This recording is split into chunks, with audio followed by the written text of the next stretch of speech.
Spice Girls. You're kidding. Rihanna's more of a hit maker than like an album like maker. I'm gonna give it to Kalani because she has the hair, the body, the tattoos. Rihanna was a hit maker through like the 2005 through 2015 period. I'm like, oh shit! Like, I'm your boy Q. This is your boy D.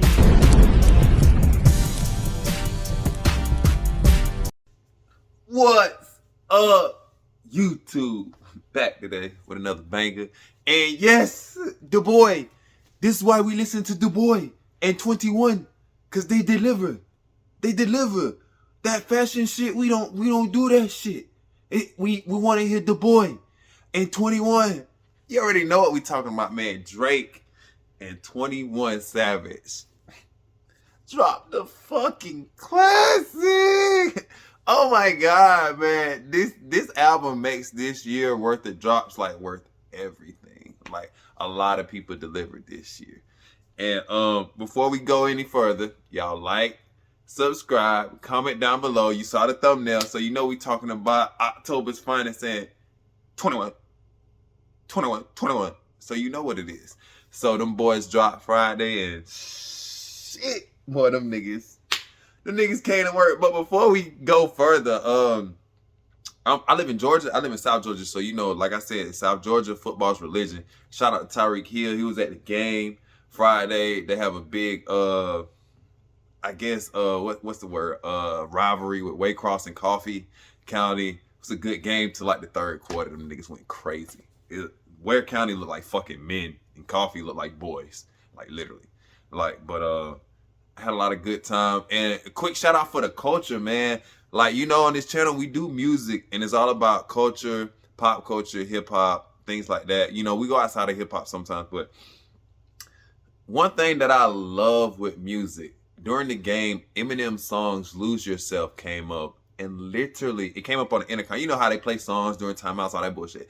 And literally you can see everybody of every different race basically saying the lyrics word for word. That's the fucking culture. Fucking Soulja Boy, you came on and everybody's saying word for word, lyric for lyric.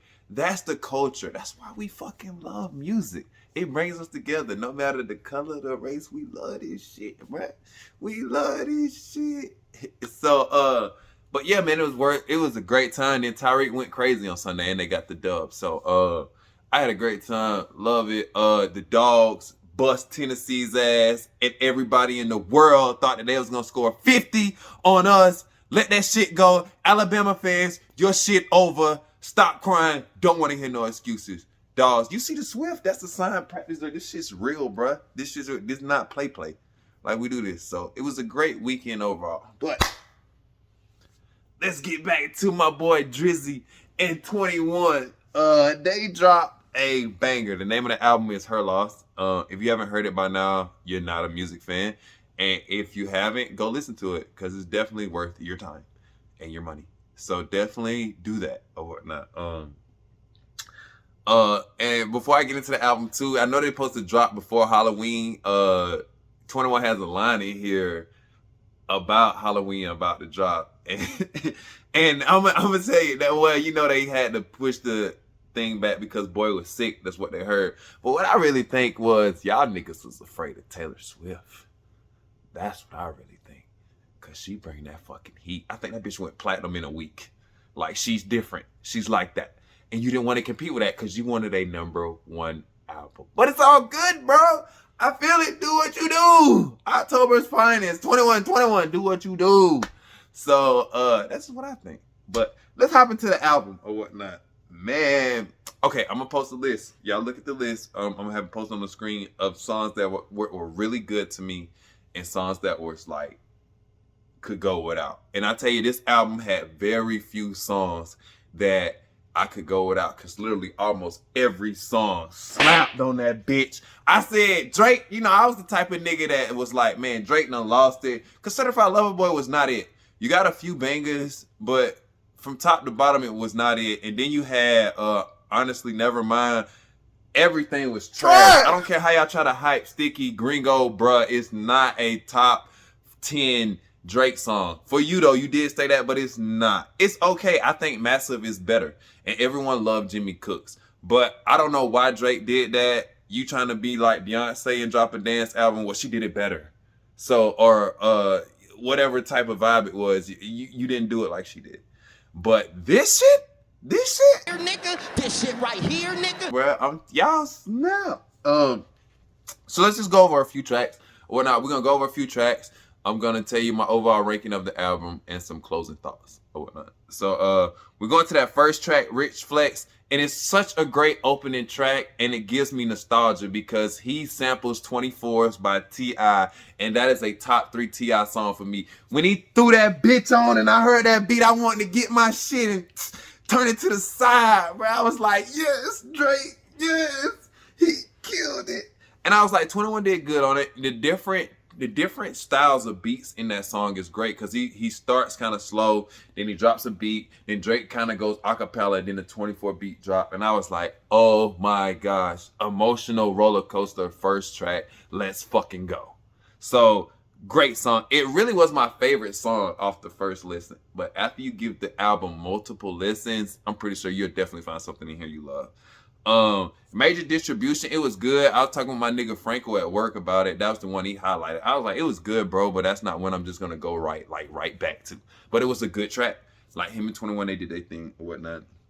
OBS, fucking phenomenal. And I think the lines that he says, he has certain lines in it where it's like, Drake, I can throw you on a track and make a label think they need you for real. Like, just him and 21, and 21 had a line before that. Just them 2 lines made that song good. I said, I fucking love it. I fucking love it. And then I don't know who's on these little ad-libs, little skits they put in there, but it sounded like Desi Banks. I don't know. But whoever it is, it was fucking hilarious. And then the end of that when he had the one that about the guy in Paris that runs the Eiffel Tower. Fucking phenomenal. Like I said, a lot of people may not agree with this, but Drake is really a Kanye clone. And he's really good at it. Like, Kanye's a sample master with great stories that come to his albums. Drake kind of does the same thing, man. Drake really does it. And he definitely displayed it on those tracks. Going to the next track, Back Outside Boys. It was a good song until you brought up Tiana Trump. Because she's not like that or whatever. But, you know what I'm saying? Whatever, you know, floats your boat. You know, she's no like Kaylee Roses or not like no Jordan Falls, you know what I'm saying? Or it's all good though, but I'm petty as fuck. As soon as I heard her name, trash. Next song, period. Done. So, yeah. Privileged Rappers, didn't really like it. I thought it was one of the worst songs on the album. We get to Spin About You though. R&B vibes off the rip, and I feel that shit. Drake, yes. That was it. And I'm telling you, man, Drake is the type of rapper, too, that says things that a lot of men are afraid to. And I've learned, like, since, like, younger Drake, I was like, nah, I'm going to put that emotion out there, especially if I feel it. Like, Spin About You. Now, I do feel like Spin About You and what was the other song? Treacherous Twins. They was kind of on the same vibe, but I'm getting to Treacherous Twins, but they both were phenomenal. But Spin About You, amazing track. Loved it. Hours in Silence. Oh my gosh. You ever had a song that like you listening to a new album and as soon as the beat goes on, it doesn't matter what the fuck you say. Like a nigga could be like, I eat roaches late at night looking at crack.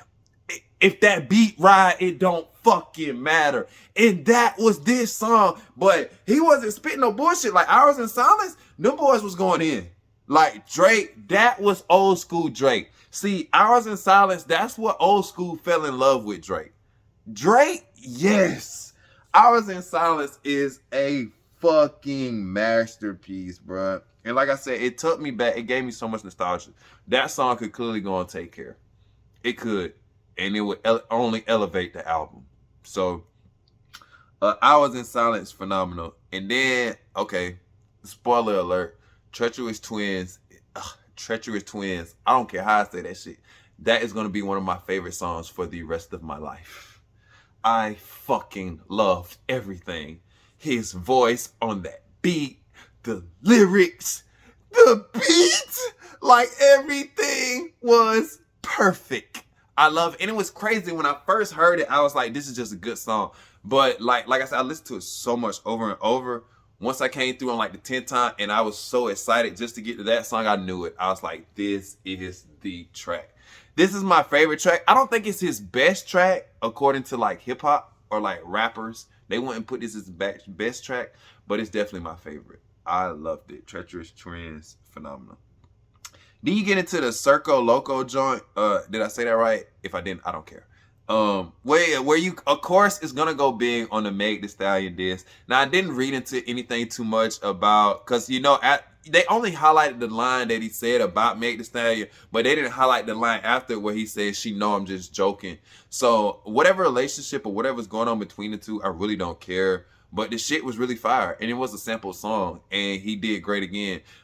We need to stop being so sensitive about us bringing up people's names in rap. It's fucking hip hop. What makes hip hop is authenticity. So when you say what the fuck you want to say, guess what? People are gonna like you more. If you don't like it, go do gospel. And I love gospel. It's amazing. But that is a more like covered brand of music. Hip hop, we gonna say what the fuck we want to say, and that's that. You know what I'm saying? Even though, you know, even instances like that, you can present it like very improperly, like the baby. But come on, man, Drake, you killed that shit. Circo Loco, phenomenal. So then you kind of get into some track like Broke Boys. You know, Pussies and Millions good, but it's such a today track, and it's such a here today, gone tomorrow type shit. So it's Broke Boys. It was just okay for me. It doesn't like make me want to go back to it. But when you get to a song like Middle of the Ocean, that's fucking whole flow. Without Jay-Z, he would not make songs like that. I can guarantee you. Drake flow and wordplay, lyricism on this track is crazy. This is Drake's best song. Like, from a like talent and like hip hop rap standpoint, this is Drake's best song on that album. Like, best. It's not my favorite. It's not even in my top 3 to go back and listen to. But from creativity, artwork, from his lyricism and wordplay in this song, phenomenal. Middle of the Ocean, Drake is phenomenal. And then you get to the song like Jumbotron, what is it? Jumbotron shit popping or not. That's one of my favorite songs on there. It's just a fun song. Like when he says the line about the 2 slimes, one girl ain't fucking, she leaving, I'm going to the other one. Love it. Let's stop playing with me, sweetheart. You know why you're over here. You know why you're over here. Don't play with me. Please. I love it. It's just such a fucking fun song. And I was like, yes, Drake, you're giving us everything correctly on this project. So, and then you get into the rest, like more M's and things like that. They were pretty good. Nothing to write home about, but they were good songs. I want to also bring up a point on the fact you can tell the difference in the two, because I think Drake had 2 or 3 solo songs on here and 21 had 1. Now 3 AM in Glendale, that's 21's solo project on here. I like the story that he's telling, and you know how his flow goes on the wordplay, because that's the thing with 21. I feel like if the right beat doesn't match him, he won't flow well on the song. And that's why I can never listen to a whole 21 Savage album. No disrespect to him, he's a good artist, and he's definitely, you know, and that weird nigga, and that weird shit you said about you a beat. Everyone from your fresh nigga Uzi and Kodak got something to say about that. Them niggas got hits, and they can go banger for banger with you.